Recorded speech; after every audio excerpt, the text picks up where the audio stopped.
the wonderful word of God and the message of the Lord through the life of our elder Rona Born. Amen. Glory to God. Hallelujah. Amen. Good afternoon, church. Good afternoon. So, first I want to thank God for another opportunity that He has given to me standing here before you, and to be used by Him to share the Word of God. You know,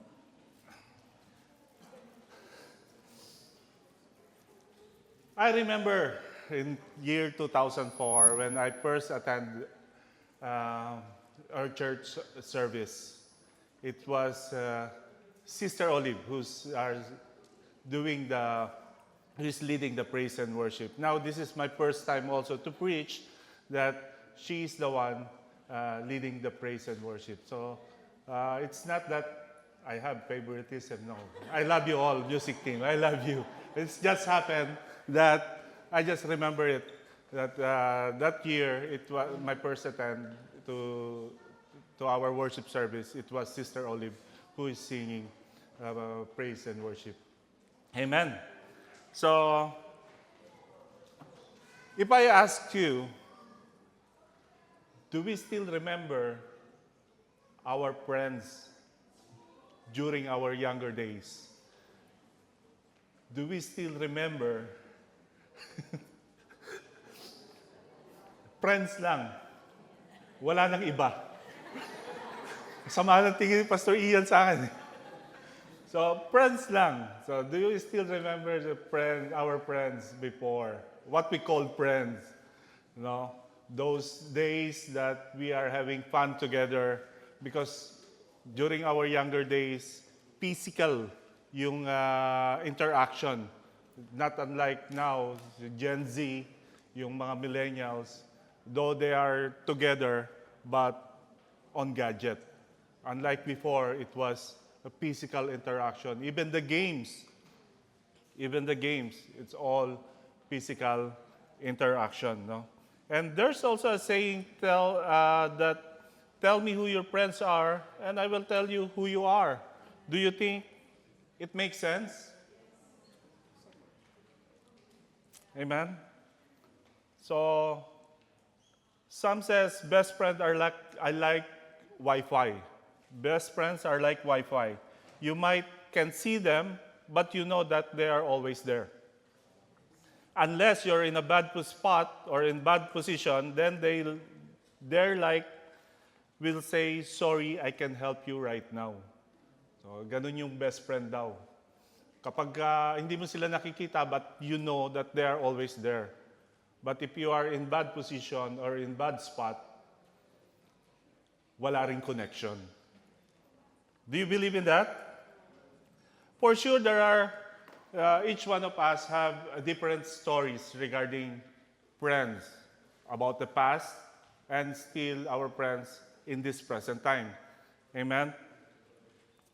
Our passage for today, before that, every Saturday, every Bible study, we always recite what is our mission and what is our vision.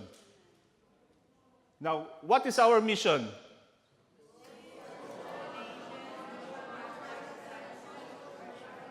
Open up your mouth and speak it out. Walang lip sync. Walang lip sync. Our vision is to see ourselves as a vibrant, victorious, God-fearing community of churches in all the nation. And our mission is to go to all nations, go Christ-like disciples, to glorify God. Amen? So our passage for today is coming from,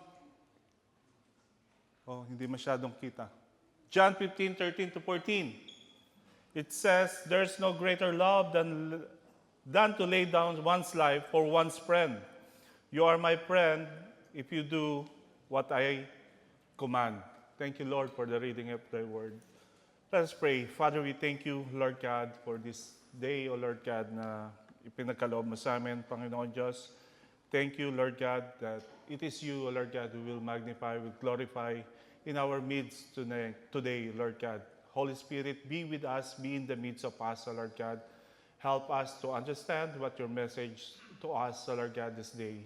And patuloy ka namin tinataas sa aming kalagitnaan, Lord God. Use me as your empty vessel, Lord God. And let your word be spoken, Panginoon Diyos. At hayaan mo, Lord God, na marinig at may sa puso ng bawat isa kung ano ang nais mo na aming matutunan. In Jesus' name we pray. Amen and amen. So our passage is written by John the Beloved. Amen. Today's passage takes us into the heart of Jesus' message to his disciples. These were his final, most intimate teaching, that word not just for comfort, but for calling. Now, in John 15, Jesus is getting closer and closer to his crucifixion. In his final days, Jesus is found with his closest friend, yung disciples. Amen? As we all know, these disciples have given up everything to follow him. And it's through them Jesus' ministry will grow. Amen? That is why this night is very precious. In this special time left, Jesus is giving his disciple final order and final teaching. Now, in the beginning of chapter 15, we can find in the beginning of chapter 15, yung statement that I am the vine. Amen? Jesus is encouraging his disciples that if they stay attached to him, they will grow and produce fruit. And at the end of the teaching, in verse 12, Jesus gave his followers a command, love each other as I have loved you. When Jesus said to love each other as I have loved you, he is referring to how he's about to lay down his life for them. This kind of love, the disciples are need to mimic, and so are we as his followers and believers. Amen. Remember that in this conversation, in chapter 13, it just happened that yung washing of their feet, no? So our passage for today is a radical, bold statement about love, friendship, spoken on the eve of Christ's greatest act of love. Our prayer that it will challenge our understanding of love, of our commitment, and of our obedience. So I have this question. What is the greatest act of love we have ever seen or experienced? Have we given up something for the sake of others? What small, seemingly insignificant thing a friend does that always makes us feel truly seen or appreciated? Jesus is preparing his disciple to witness the ultimate act of love through his own sacrifice on the cross. This is the kind of love that Jesus taught them, and the kind of love that we should have also for others. So our message title for today is A Love to Last. Jesus said in our passage, "You are my friends." Now I remember the Philippine TV commercial when a young boy helped their newfound neighbor. No? Particularly the boy of his age, inarrange niya yung gamit nila, nagtulong sila. So, tinulungan nila yung kapitbahay nila. Then of course, after that, after they arrange all the things, after they transferred to the new house, of course, as Filipino trade, hindi nawawala yung pagkain. No? Not without food. Then the family shared an ice cream. Pasensya na, hindi ko pwedeng banggitin yung brand kasi nakapirma ako dun sa kabila. So, may problema ako dun. Mga mademanda. Hindi ako katulad ni Elder Sam, madaming sponsor. Always, wala pala si Elder Sam. No. So, Dito nagsimula yung pagiging magkaibigan nila because the young boy chose to help and arrange their newfound neighbor things, and at the end, the young boy became close and eventually become best friend. Sino yung nakakaalala ng commercial na ito? So this is the famous ad with tagline, sino ang best friend mo doon? Ayan. Siyempre, ikaw lang. So, ano yung English nun? Huh? Who? What? What? Who you? Who is your best friend there? So, of course, it's only you. Yun yung famous tagline. So, these commercial ads remind us and teach us that even in small act of kindness, we can find new friend. And of course, there should be food also to share, right? Hindi mawawala yan. Kaya yung ice cream talaga yung nagdala ron. Kung wala yung ice cream, malamang walang best friend. So if we talk about friend, for sure there are various type of it. No? If we talk about friends, for sure there are various type of it. One of them is acquaintance friendship. Means people we know with usually brief interaction, like yung sa classmates or co-workers or maybe occasional encounter. A casual friend. So, casual friends, conversation are more personal, enjoying spending time in common interests, hobbies, or any activities. So close friend. Close friends with stronger connection and enjoy spending time together, share personal thought and feelings with sense of mutual trust and support. And of course, there is an intimate friend. A deepest level of friendship characterized by high degree trust, vulnerability, and emotional intimacy. You shared your deepest fear, dreams, secrets, prayers, and even insecurities. So often feel like family. Bond is resilient through challenges and distance. So though there are different types of friendship, we must always remember that friendship can move between levels. No? Between levels over time. Nag-grow kasi yan. No? Hindi naman stay for acquaintance lang. Hindi naman pwedeng casual lang. It will go deeper as nagtatagal. For sometimes, it ends up with them having family. Nade-develop kasi yan. So usually love and sacrifice for each other can be mutual to some extent. While degree of sacrifice might vary depending on the situation and level of friendship, a healthy friendship involves a degree of give and take, and true friends will always respect boundaries also. No? Bakit hindi naglalaro ng hide and seek ang magkaibigan? Why friends don't play hide and seek? Because true friends are hard to find. Yun yung sabi. Pwede, di ba? Pwede. Pasok. Amen.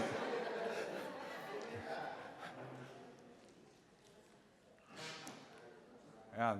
Friend is broadly defined as someone you know well, like and trust. It's a relationship characterized by mutual affection, respect, and often a degree of loyalty and support. The meaning of friend can vary depending on the depth and nature of the connection. So, what can define a friendship? A friendship can be defined by affection and liking. Amen? Companionship, trust, support. Yung support, yung offer help and assistance, understanding and encouragement during both good times and challenging times. Mutual, because individual needs to contribute, both need to contribute to the relationship of being friend.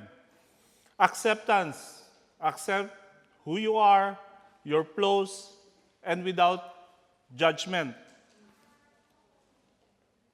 And more on bullying. Yun yung friendship ngayon. These days, totoo yun. These days kasi, yung friend, if you suffer from something, instead of extending the hand to help you, they will take photo or video first and they laugh. Then after they will help. That is the true friend ngayon. No? So loyalty, stand by you, defending you, and have your back always. And most of all, yung communication. It's very important for a friendship to have a communication. Open and honest communication is a vital part of a strong friendship. Amen. Siyempre, of course, if you have your BFF, your best friend, no, yung lahat ng ginagawa natin, all those things that you are doing for her or for him or vice versa, is because of love. It's because of love and willingness to sacrifice for each other. John 15:13 says, "There's no greater love than to lay down one's life for one's friend." Jesus defined love not only by words or feelings, but by action, by sacrifice, as laying down one's life for others. To lay down one's life is not just about dying physically. It's about living sacrificially. It's about choosing others about ourselves. This applies not only to martyrdom, but also to everyday choices. Giving time, giving energy, giving resources, and giving even our pride. No? Jesus spoke this word knowing he was about to fulfill them on the cross. So Calvary was not an accidental. Calvary ay intentional love by our Lord God. It is an intentional love. This is the kind of love that breaks chains. This is the kind of love that heals wounds. And this is the kind of love that transforms heart. Amen? Now, is this passage are for the disciples only, since that Jesus is talking to them?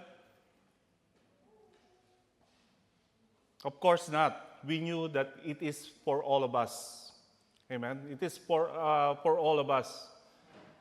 In James 2:23, Abraham believed God, and it was credited to him as righteousness, and he was called God's friend. So we knew the story of Abraham. Not only he believed, he also obeyed. He also follows God. That's why he was called a friend of God. Amen? Do we believe that God loves us so much? Do we obey and follow our Lord and Savior Jesus Christ?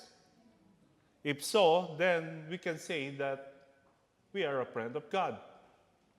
Amen? So how are we laying down our lives today? Are we loving with cause?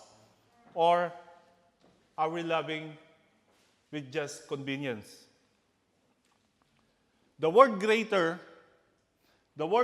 is the ultimate measure to highlight the act of laying down one's life, which means the ultimate sacrifice. Ultimate sacrifice is laying down one's life is considered the highest form of sacrifice. Life is the most precious possession, and to willingly give it up for others demonstrate a love that beyond compare. Selflessness. This greatest love is entirely selfless. It prioritizes the well-being and benefits of others over one's very own safety. It also comfort also and even the existence. Pero hindi ko naman sinasabi na ibigay natin yung buhay natin. It is only Jesus Christ who can give His life for the benefits of others. But we can extend all the help that we can to show our friendship, to show our love, to show the love of God to those people around us. Amen? Jesus demonstrates this greater love by willingly sacrificing His life for His friend, to His disciples, and by extension to all who believe and follow Him. Defining Christian love, the agape, this verse summarizes the concept of agape love, which is divine, unconditional, and self-sacrificing love. Now, Jesus is the ultimate sacrifice example. His sacrifice on the cross in John 3:16. It says, for this is how God loved the world. He gave his one and only Son, so that everyone who believes in him will not perish but have eternal life. Jesus Christ is the ultimate example of the greater love, who laid down his life for a friend. Let us all consider how Jesus' journey can inspire us to share God's love with others also. His life and sacrifice on the cross serve as our guide and a call to express the same principle of love to others. Amen? It is a life-changing in some ways. Bakit? Because it shows about understanding God's love for us. This verse is a reminder that God's love us personally and unconditionally. It also we also need to live in gratitude. No, we also need to live in gratitude. Since God gave his only and begotten Son for our salvation, we can respond with a heart of gratitude. This means living each day with thankfulness, acknowledging his grace, and using our lives to glorify him. We can also trust Jesus daily. Are we trusting Jesus daily? Are we trusting God, who is alive in our lives, acknowledging that he is the one who is always with us? Amen? Believing in Jesus is not just one-time decision. It's a daily surrender. We should also share God's love with others. This is our mission. This is our purpose, to share the love of God to those people around us. We need to share the love of God, especially dun sa mga relatives natin who doesn't have a right relationship yet with our Lord Jesus Christ. Yes, there is a promise in Acts 16:31 that if we believe in him, we and our entire household will be saved. Of course, pinanghawakan natin yung promise na yan. But we need to move also. Here in UAE, we can share the Word of God to those people around here. Why not we cannot share the Word of God to our relatives in the Philippines or in the other country for some other nationalities? It's not because we are far from them. We can always remember that all avenues are open. We have the WhatsApp, we have the social media. Telephone is cheap to call. Unlike before, the way of communication is via airmail. So it will take time to reach the letters to them. Like now, if you want to call them, you can call them. If you want to make a video call, you can make a video call. If you want to message them through WhatsApp, through Messenger, you can send instantly. So we have all the avenue. Amen. How does this verse personally speak to us? Are there areas in our lives where we can apply it more deeply? Next is his willingness to lay down his life. John 10:11 says, I am the good shepherd. The good shepherd laid down his life for his sheep. John 10:11 predicts his own death on the cross. And this verse means the relationship of believers with our Lord and Savior Jesus Christ. That means Jesus Christ is our shepherd, and we are his flock, we are his sheep. Christ has received us a gift from the Father in John 10:29. My Father who have given them to me is greater than all, and no one is able to snatch them out from Father's hand. So Christ's sheep are a gift that he received from the Father. Amen? So we also have the identifying mark of Christ, being Christ's sheep. John 10:27 says, my sheep hear my voice, and I know them, and they will follow me. and they follow me. Are we hearing Christ's voice? Are we hearing Christ's voice? Are we hearing the Holy Spirit voice? Are we hearing the audible voice of God?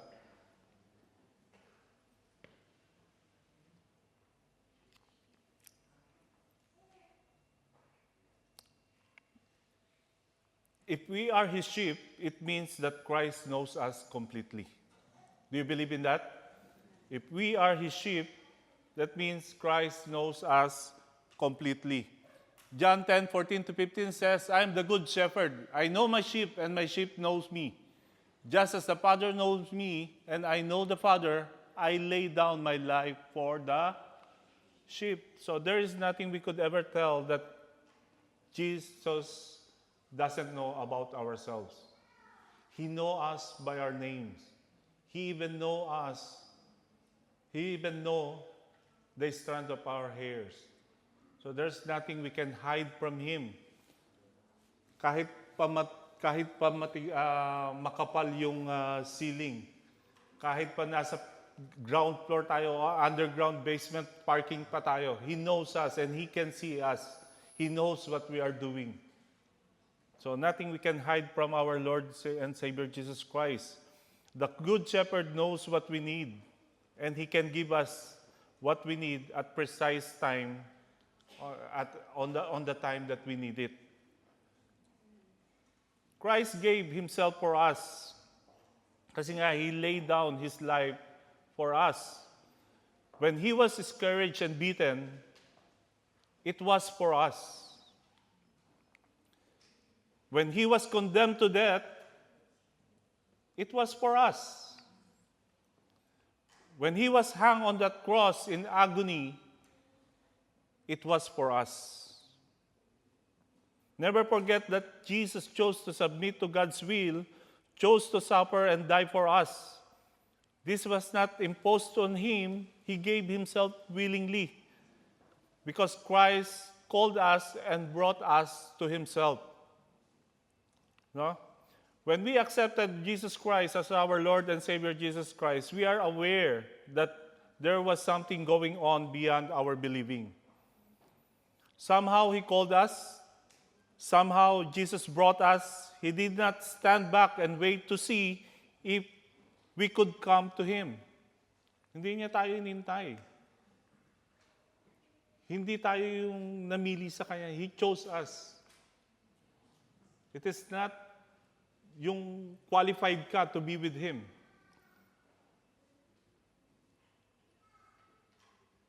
No? He qualifies. It is Him who qualifies us. Because Christ owns us and He will never abandon us also. Kasi nga sa Kanya tayo eh. Sa Panginoong Jesus tayo. So, we know that He will never leave us. He will never abandon us. No? Whatever situation that we are having, anuman circumstances, hardship, trials, we are His. Amen? So, wala tayong dapat ikatakot because we know Jesus Christ is with us. Now, you are my friends if you do what I command in John 15, verse 14. Jesus called His disciples friends. It is a radical concept as servants. This friendship is conditional on obedience. That is why He says, if you do what I command, no, it is a conditional on obedience. Now, earlier in John 15:10, He links obedience to abiding in His love. Jesus says in our passage, you are my friend if you do what I command. So ask the person next to you, are you a friend of God?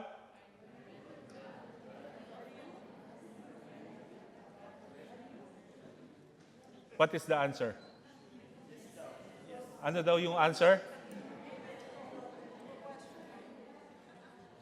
That is a question. Ask them, are you a friend of God?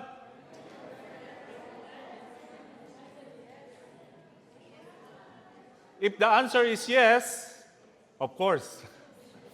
Then tell them, do His command and be obedient.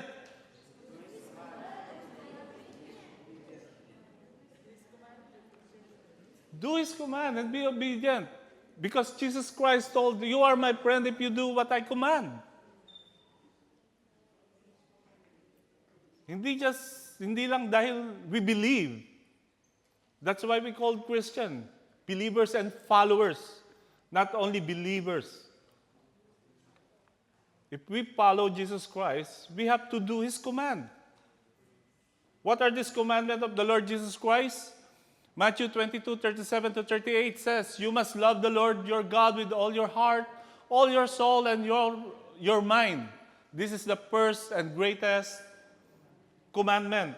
Matthew 22:37-38 occurs during a confrontation between Jesus and religious leaders.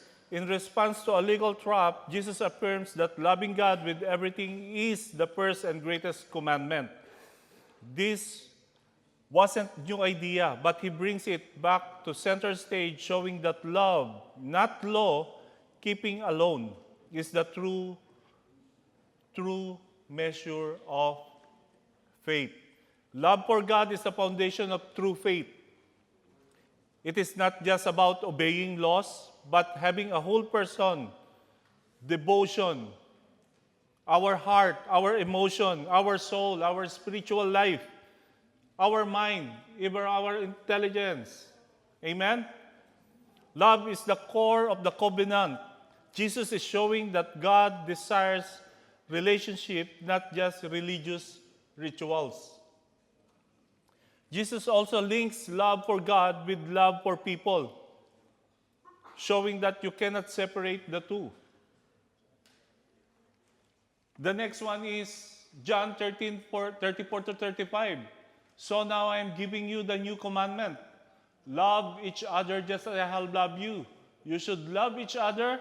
Your love for one another will prove to the world that you are my disciples. In John, this passage speaks that this word just after washing his feet, washing the disciples' feet, Shortly before going to the cross, he gives them a new commandment, to love each other as he loved them. This command becomes a clear mark of discipleship and the heartbeat of the early Christian community. Jesus' love is the new covenant principle. Jesus established love as the core law of His kingdom. This love is not passive or emotional. It's active, servant-hearted, and committed. Hindi committed. No, committed. Amen? So why it matters? Why it matters? Because we need authenticity. Yung pagmamahal natin, we need authenticity. Love proves we're not just Christian in name, but in heart and in action. We have to be a witness. Love is visible testimony to the world that Jesus is real and alive in us. With unity, love strengthens the church and reflects God's nature to others also. So loving others as Jesus did is a primary visible proof that we truly follow Him. Amen?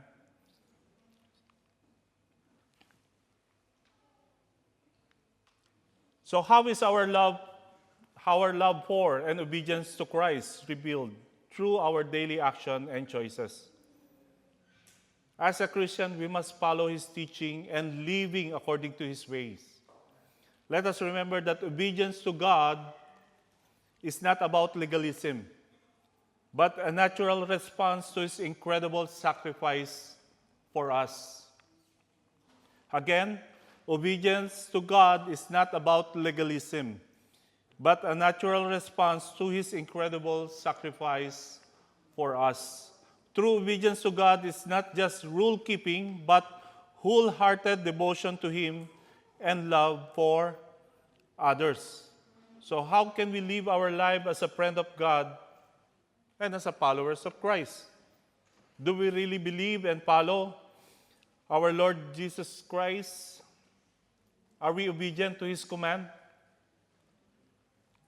The question is, are we really a friend of God? Romans 12:1 says, "And so, dear brothers and sisters, I plead with you to give your bodies to God because of all He has done for you. Let them be a living and holy sacrifice, the kind He will find acceptable. This is truly the way to worship Him." It is a call for all followers of Christ to offer themselves wholly to God, not through the ritualistic sacrifice of Old Testament, but through a life dedicated to His service and glory. So it is a call to action for a Christian, for all of us. Amen? It is a call to action for all of us. Excuse me po.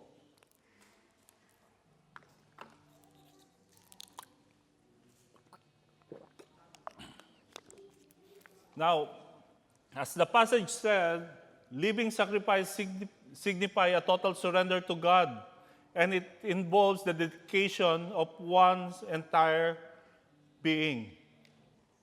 Our body, our mind, our spirit, to God's purpose. Amen? The call for living sacrifices is not about atonement, but about a response to the grace and mercy received through Christ.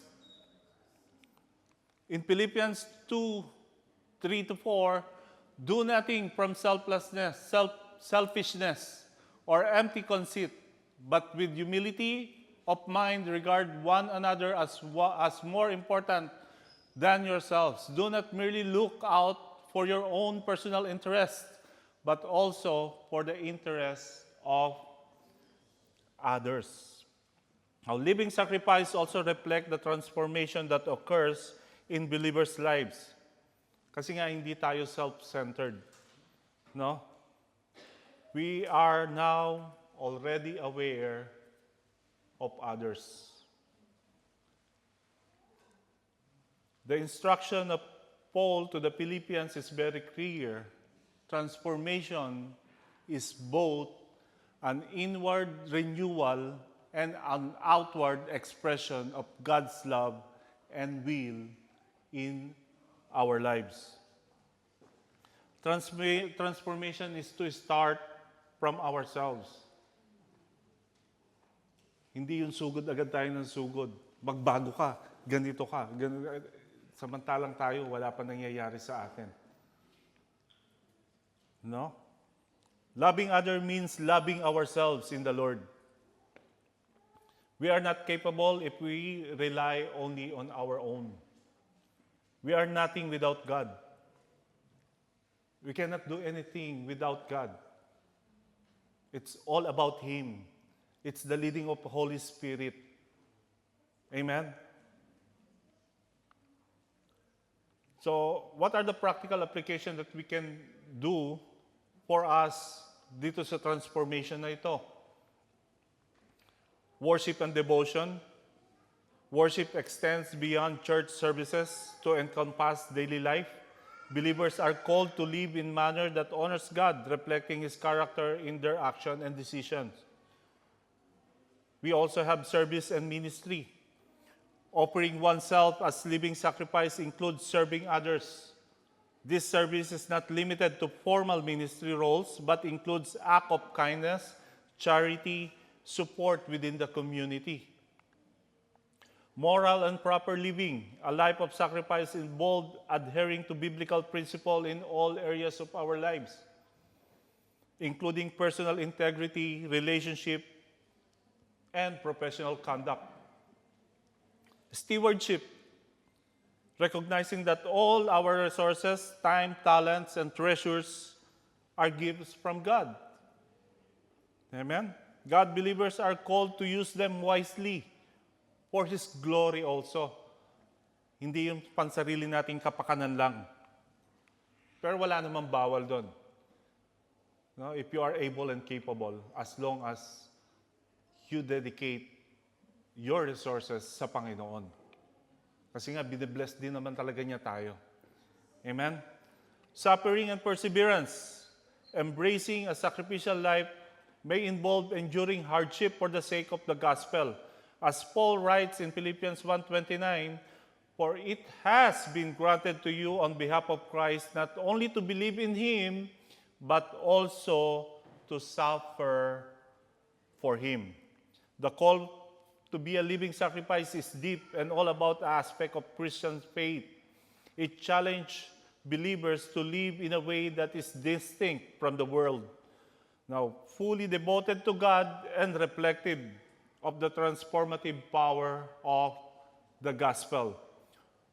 Through worship service, through moral integrity, to stewardship, to perseverance. This is a call to all followers of Christ. Next is loving others as Christ loved us. This is my commandment, that you love one another as I have loved you. How does it look like to love one another as Jesus loves us? Can we imagine putting ourselves at least 10% or maybe 5% or maybe 1% of what the disciples have experienced in fulfilling the very command of our Lord Jesus Christ? No, ilagay natin yung sarili natin doon sa posisyon ng disciple niya. Sa tingin natin, yung ginagawa natin ngayon, may kukumpara ba natin doon sa ginawa nila? But there is only one command, ang Panginoong Jesus. It is the same command that Jesus Christ told to His disciple. Is the same command that He is telling to us today. So if we are going to compare, do you think we can reach even 1% of what the disciples have done following the command of Jesus Christ? O wala pa?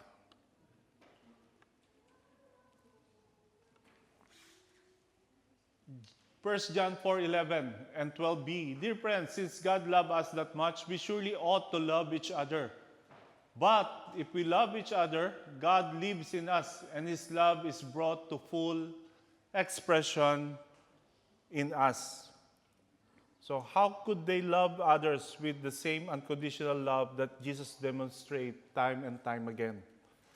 Remember, we are commanded not just to love, but to love as Jesus loved us. Where in fact, Jesus' command is even reminding us to love our enemy. Amen? Jesus command us even,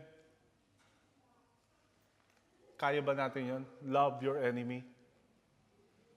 Kaya lagi kami lagi kami nagmamahalan ng asawa ko eh. Ganun talaga tumitibay yung pagmamahalan sa mag-asawa. Kasi yun yung pinangahawakan natin, love your enemy. So, wala ka ng lusot, di ba?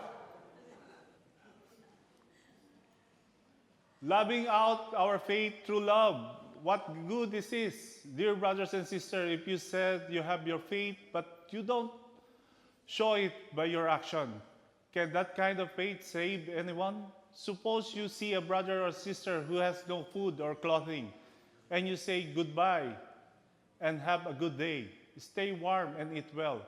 But then you don't give that person any food or clothing. What good does that do? So you see, faith by itself isn't enough unless it produces good deeds. It is dead and useless. So the expression of faith through act of love can take many forms, each significantly impacting our community of believers, especially those who doesn't have a right relationship yet, or those who are not yet connected with our Lord Jesus Christ. So there are many things that we can do, like volunteering, generous giving, generous work, emotional support, even prayer, pagiging prayer intercessor. No? Maraming bagay na pwede nating magawa. living out our faith through love. Encouraging others to sacrifice. Hebrews 10:24 to 25. Let us think of ways to motivate one another to act of love and good works, and let us not neglect our meeting together, as some people do, but encourage one another, especially now that the day of his return is drawing near. We can also have serving selflessly in our communities. Galatians 5:13 says, "For you have been called to live in freedom, my brothers and sisters, but don't use your freedom to satisfy your sinful nature. Instead, use your freedom to serve one another." No? Recognizing true freedom in Christ, this verse reminds us that in Christ we have been set free from sin and the law of condemnation. However, this freedom is not licensed to live selfishly, but an invitation to live righteously. Ask ourselves, am I using my freedom to honor God or to serve my own desires? We need to serve others in love. We need to guard against selfishness. We need to living out love in our daily lives. A heart of gratitude and obedience. Serving in love, not burden, but a joyful response to God's grace. Now, when you understand how much God loves us, serving others become a privilege rather than a duty. No? Begin each day with prayer, asking God to show you how can you serve each other, how can you serve, or how can you love someone else. Lagi nga natin naririnig, no? If you pray to God to teach you how to love, He will not going to give you to those persons na malalapit sa'yo. He will put you doon sa persons na unlovable for you to learn how to love.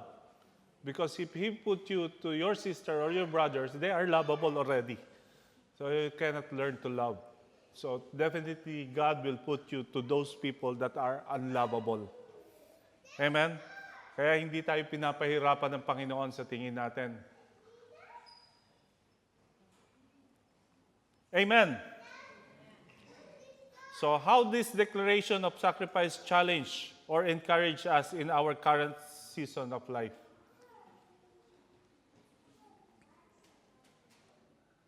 In our application, how does Jesus' definition of love challenge our own understanding of love? Are we living in a way that reflects friendship with Jesus through obedience to His command? Where can we grow in our love for others and our obedience to Christ?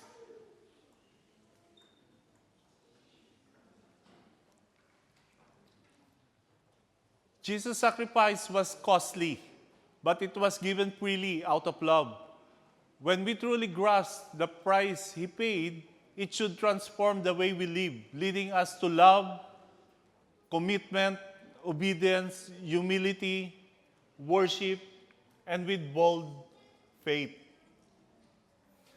John 15:13-14 remind us that true love is sacrificial. We must daily seek to reflect Christ's love in our relationship to all those people around us by putting others before ourselves.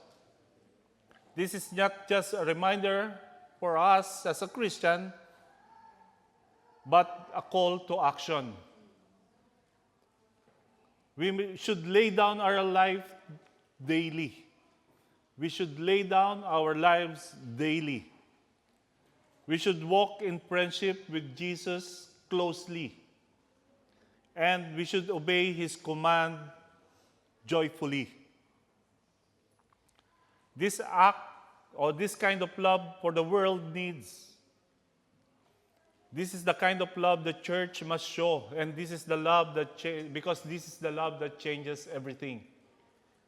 Amen? Our passage challenges us to reflect on the depth of our love for others. Jesus demonstrated the greatest love by sacrificing his life for us. And he called us to love in the same selfless way. That's why Christ's love is a love to last. It's a love that lasts. Love is a loyalty that lasts. Being faithful, maintaining strong bond, consistently support and trust without giving up. Love is an openness of heart, receptive, showing yun nga. And honesty, and with compassion. Love is a value in other, recognizing, appreciating, respecting. Amen? And it is an empathy in action. Listening, offering comfort, helping, encouraging, and of course, as a prayer intercessor.